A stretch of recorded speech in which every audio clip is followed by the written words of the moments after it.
portée au premier rang des priorités de l'action gouvernementale. Ainsi, dans le cadre de la réorientation des politiques et programmes publics vers l'emploi des jeunes, comme il a dit, le chef de l'État précise que les centres d'appel ne doivent pas être négligés, et le mot a son sens.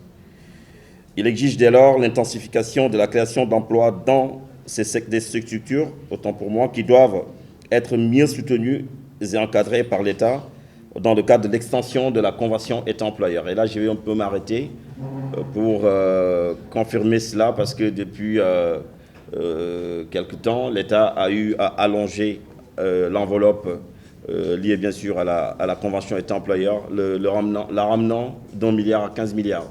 Donc des actions sont en train d'être faites dans ce sens, et il y a des structures aujourd'hui qui commencent à bénéficier bien sûr de cet élan. Donc c'est une chose à magnifier. Alors donc à partir de là, il y a également toute une réflexion autour des effets bénéfiques, comme il a dit, que la mise en place d'un collectif des centres d'appel pourrait engendrer sur l'économie, sur l'activité économique de chaque acteur. Alors moi, j'irai plus loin. Les résultats attendus sont une meilleure coordination des initiatives des acteurs du milieu, une mise en place d'un dispositif de veille, de centralisation des informations et la création d'un cadre de concertation des acteurs du milieu et l'obtention de fonds et de subventions. Il est important de préciser que les centres d'appel constituent un creuset. Pourquoi je parle de creuset? Aujourd'hui, comme vous le savez, dans ce pays, moi j'apprends quelque chose, donc je suis censé chercher du boulot dans mon domaine de prédilection. Et les centres d'appel aujourd'hui font fi à tout cela. Aujourd'hui, vous voulez travailler dans un call center, quelle qu'en soit votre filière, quel qu'en soit votre niveau d'études, il suffit juste que vous ayez cette possibilité de vous exprimer bien, vous avez votre place dans ce secteur. Il est important de préciser que les centres d'appel constituent un creuset pouvant absorber une importante partie des diplômés sans emploi.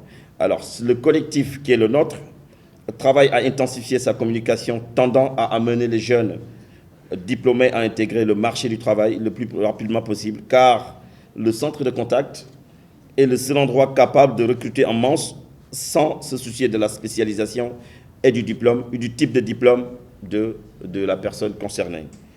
Le traitement salarial réservé aux téléconseillers ainsi que l'ensemble des acteurs du secteur n'est point négligeable, surtout pour l'offshore. Enfin, nous demandons au gouvernement du Sénégal de s'inspirer du Maroc, parce que certains parmi nous ont eu à faire ces pays, de s'inspirer du Maroc qui a compris très tôt les véritables enjeux des centres d'appel et en a fait un cheval de bataille pour l'emploi des jeunes avec 140, c'est plus de 140 centres d'appel, dont 18 000 positions et 25 000 emplois directs. Avec l'accompagnement de l'État, nous travaillerons à un meilleur encadrement des centres d'appel, mais surtout de mettre des structures de veille pour une prise en charge des demandes d'emploi, d'autant plus qu'aujourd'hui, le système de délocalisation représente une opportunité et un marché énorme avec plusieurs milliards par an.